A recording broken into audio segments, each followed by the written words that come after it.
How you feeling? You feeling okay? You feeling like you're getting back in the swing there, you know, on the crazy show? Yeah? I'm in the swing. I'm swinging. I did miss you, brother. I really did. I miss doing these shows with you, too, so we're going to make this a regular thing, I promise. Where else can I play Marty Robbins, for example? Exactly. Oh, nice segue. Let's hear it.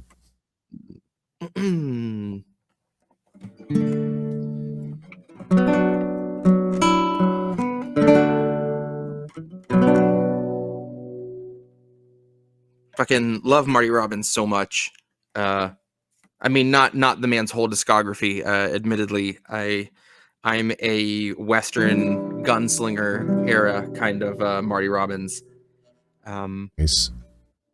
But yeah, I always loved this song. There were a few lines that just like fuck. Yeah, this is called Mr. Shorty.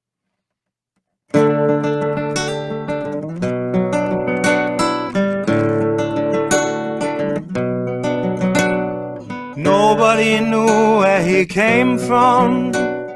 They only knew he came in. Slowly he walked to the end of the bar and ordered up one slug of gin. I could see that he wasn't a large man. I could tell that he wasn't too tall. I judged him to be just about 5'3", and his voice was a soft Texas drawl. He said he was needing some wages before he could ride for the West. Said he could do most all kind of work, and said he could ride with the best. But there in his blue eyes was sadness that comes from the need of a friend. And though he tried, he still couldn't hide the loneliness there deep within. He said he would work through the winter for 30 a month, and his boy started to say where he might land a job when a fella came in through the door. I could tell he was looking for trouble from the way that he came stomping in. He told me to leave Shorty there by himself, come down and wait on a man.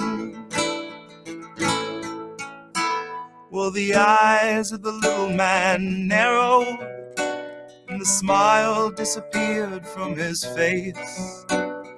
Gone was the friendliness there I had seen, and a wild look of hate took its place. But the big one continued to mock him, and he told me that I'd better go. Find him a couple of glasses of milk, then maybe Shorty would grow.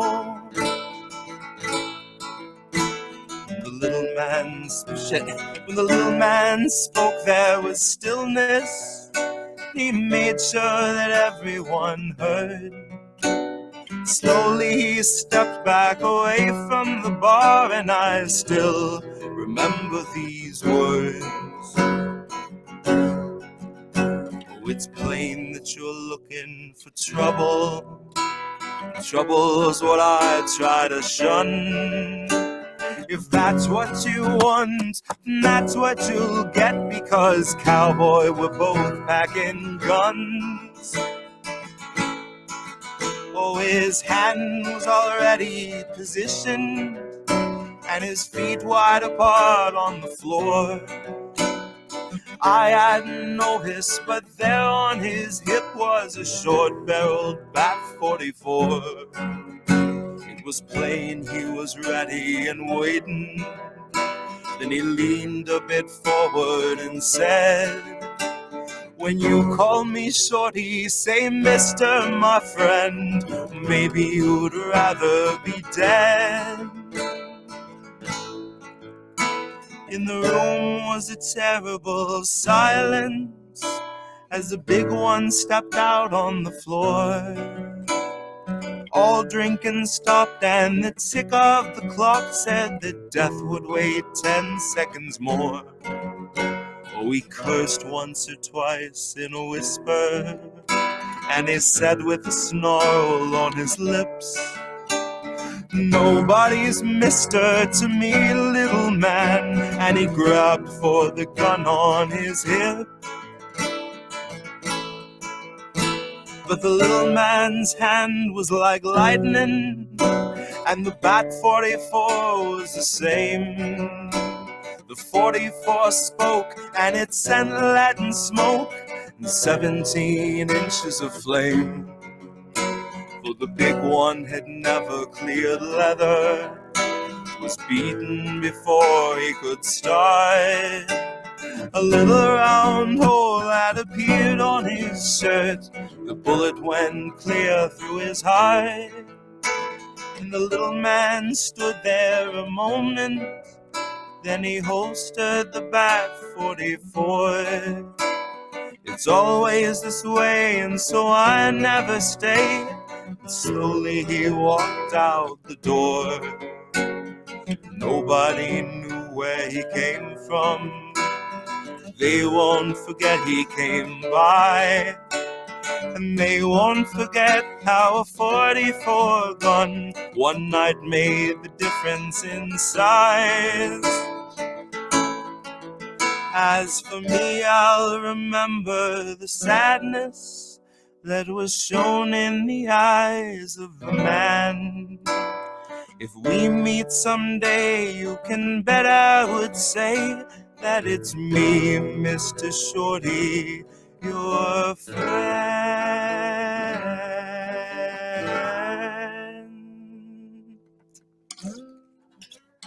Wow. You know, I always loved songs like that from way back that actually tell a story. You know, it's just like, I obviously that's the way it's been done for spoken word, which you do as well. You kind of bringing that full circle from. Yeah, so yeah, Marty Robbins. Oh my God, some of his songs is like 12 verses or something, but it's the storytelling is like fantastic. Yeah, it's just amazing. It's like one of the best stories. When I was a kid growing up was when the Charlie Daniels band did The Devil Went Down to Georgia, because that's like a great little story. Yeah. I think they actually made a movie out of that or something, but nobody watched it. I don't think so, but it's a thought that counts. Marty Robbins, everyone knows El Paso. Yes. But he also has a song called Felina, the girl from El Paso. And it's the same story from the perspective of the girl in that relationship, whereas El Paso is the story of this girl that works at this, cantina. She dances there. She meets this guy. He gets in a gunfight with some other dude, flees, and then he can't stay away, and he comes back even though he knows the law's after him, and he dies in a hail of gunfire. In the other song that's from her perspective, it first of all, it's a really brilliant example of him doing kind of a sister song for this piece that parallels the events. So you obviously know what's going to happen, but there's a really great moment that he splits them off from one another. And I feel like it's got to be intentional, because in the Felina version, her song, he mentions that he leaves, and then he comes back the next afternoon, next evening or something. Leaves town, comes right back. In his version, it's it doesn't specify how long he's gone, but it just he leaves town, and then being away from her is unbearable, and he feels like he's gonna die if he doesn't see her, and he'd rather just go and die. And then you find out in the other song that that's literally the span of 7 hours or something. You feel like it's several days that he leaves, but when you listen to the other song from the right perspective, you realize he was 8 hours or something that he was gone, and he's like, fuck it, I'm going back to die. And just a really great little divergence there that shows that this was just someone like out of their mind, just like fuck it, not gonna wait. But you have the impression that it's, you know, a considerable length of time or something. But Marty Robbins had a few different songs where he would do these little secrets in his lyrics that if you take the time and read, like what seemed like a really simple song has some extraordinarily deep stuff to it. Yeah, one of my favorite songwriters ever, like hands down.